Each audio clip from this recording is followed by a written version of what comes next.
নমস্কার, কেমন আছেন সবাই? আজকের ব্লগে সবাইকে অনেক স্বাগত জানাই। আশা করি সবাই অনেক ভালো আছেন। আজকের ওয়েদারটাও না চমৎকার। আর স্নেহা স্কুলে গিয়েছে, চলুন এবার স্নেহাকে নিয়ে আসি। হাই রে, চলে আসছো বাবা।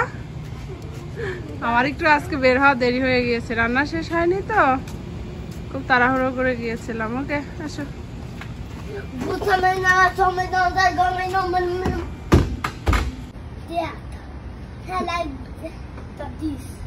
লাইক দিস দিদি ও দিদির মতো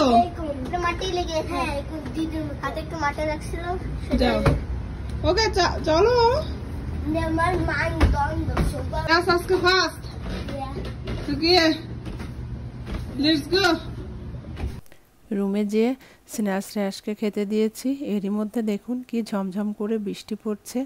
স্নেহা শ্রেয়াস অনেক দিন ধরে বৃষ্টিতে ভিজতে চায়। ভাবছি ওর বাবা আসলে বলবো যে ওদেরকে নিয়ে একটু নিচে বৃষ্টিতে ভিজে আসো। তো যে কথা সেই কাজ। হঠাৎ করে স্নেহার বাবা আজকে অফিস থেকে একটু আর্লি আসছে। আর আসার পরে আমি নিজেও বললাম যে ওরা এত বৃষ্টিতে ভিজতে চায়, আর একটু যাও নিচে ওদেরকে নিয়ে ভিজে আসো। দেখুন শ্রেয়াস কি দৌড়াচ্ছে স্নেহার সবার আগে। আর এদিকে প্রচুর বিদ্যুৎ চমকাচ্ছে। জানেন, আমার খুব ভয় লাগছে। ওদেরকে তো আশেপাশে কোথাও দেখতে পাচ্ছি না, আর আমি বৃষ্টির মধ্যে ডাকলে তোরা শুনতেও পাবে না। দূরে কোথায় যেন গেছে। চলুন তো একটু বাইরে যাই, দেখি কোথায় তারা। এই তো চলে আসছে। চলে আসো, বিদ্যুৎ চমকাচ্ছে, ভয় লাগছে আমার। শ্রেয়াসের আজকে বিশাল খুশি, জল নাড়তে পারছে। শ্রেয়াস, স্নেহা খুবই খুশি নাকি? ইচ্ছা মতো জল নাড়তে পারছো?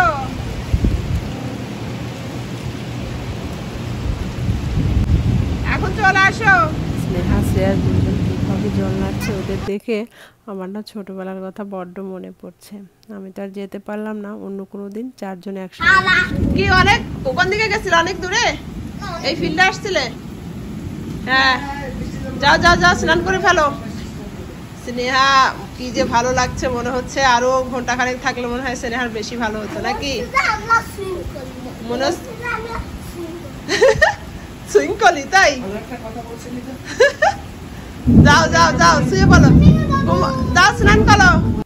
এদিকে স্নেহার বাবা অনেক বাজার করে আসছে, আর বাজার করে নিয়ে আসছে। আমি ওভাবেই রেখে দিয়েছিলাম, কোনো কিছুই গোছাইনি। কালকে রাতে নিয়ে আসছিল।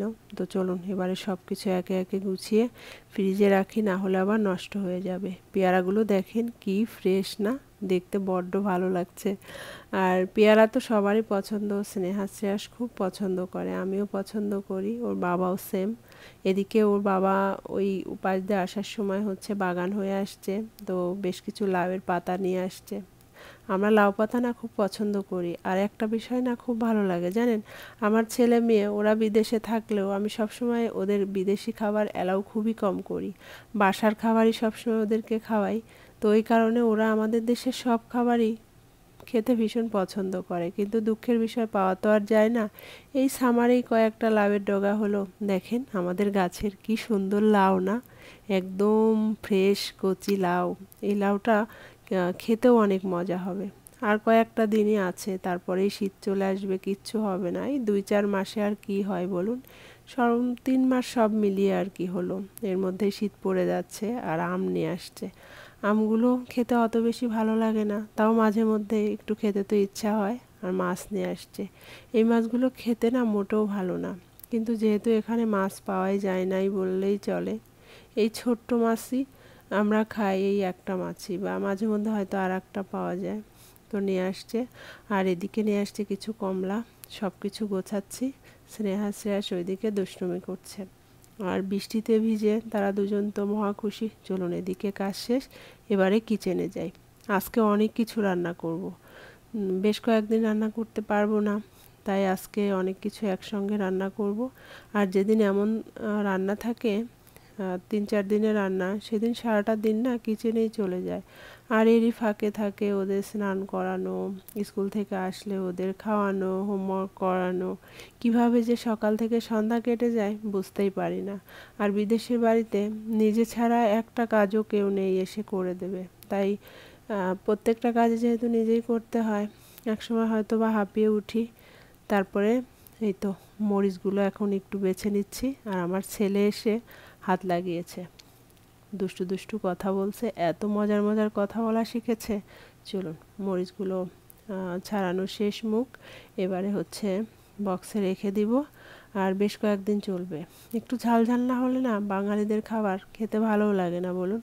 চলুন রান্না হয়ে গেছে এরই ফাঁকে, আর আমি স্নান করে চলে আসছি, এখন খাওয়া দাওয়া করব। তার 34 মিনিট দিতে যে উল্টিয়ে 34 সেকেন্ড দিতে যে বুঝছো স্যার বাবা, উল্টিয়ে দিয়ে দিয়েছি হচ্ছে 43 মিনিট।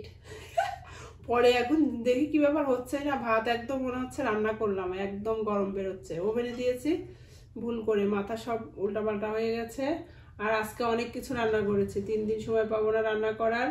চিকেন রান্না করেছি, এখানে ডিম 8টা 7-8টা হবে, আলু পেঁপে দিয়ে। আর এখানে আর কি ধরেনি, পরে এই বাটিতে একটু ট্রান্সফার করেছি। ডাল রান্না করেছি, ছোলার ডাল। এটা হলো খাসির মাংস করেছি, 2 প্যাকেট খাসির মাংস এনেছে অনেক আগে। সবাই অসুস্থ, মানে সবাই অ্যালার্জিতে আক্রান্ত। ভাবছিলাম মানে রান্না করবই না, পরে ভাবলাম যে নষ্ট হয়ে যাবে, তো রান্না করলাম। আর এদিকে স্নেহার বাবা সালাদ করেছে, ও আগেই খেয়ে নিয়েছে, আমাদেরটায় লবণ দিয়েছিল না। তেলও দাওনি না, তাহলে এখন আর একটু তেল দিব। স্নেহা শেষ, আজকে ছুটি তো, তারা একটু পরে খাবে। সালাদ দেশি পেঁয়াজের সালাদ স্নেহার বাবা, তাই না? অনেকদিন পরে দেশি পেঁয়াজের সালাদ খাওয়া হচ্ছে। দেশি পেঁয়াজের টেস্টটাই অন্যরকম। আর ক্ষুধা লেগেছে নাকি? না। তাই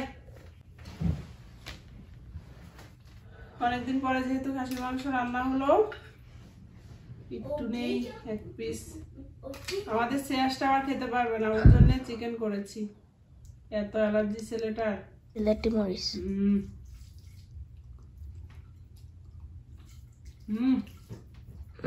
দারুণ হয়েছে মাংসটা, অনেক মজা হয়েছে। আমার খাওয়া শেষ, স্নেহার বাবাও খেয়ে নিয়েছে, আর এখন স্নেহা খাচ্ছে। শ্রেয়াস আমার কাছে ওর বাবা থাকলে কখনো খায় না, তাই ওর বাবা ওকে খাইয়ে দিয়েছে। আর আমি প্রতিদিনই খুব তাড়াহুড়ো করে, যেহেতু ওদের অনেক ভোরে উঠতে হয়, 5:50 স্নেহা ওঠে, তো ও সব কিছুই আসলে সারাটা দিন খুব তাড়াহুড়োর মধ্যে যায়। তাই আজকে ভাবলাম ও যেভাবে বলছে সেভাবেই হবে, ওরা পরেই খাবে, আমরা আগে খেয়ে নিই। খাচ্ছে, মজার মজার কথা বলছে। তাহলে চলুন আজকের মতো ব্লগটা এখানে শেষ করছি, সবাই অনেক ভালো থাকবেন।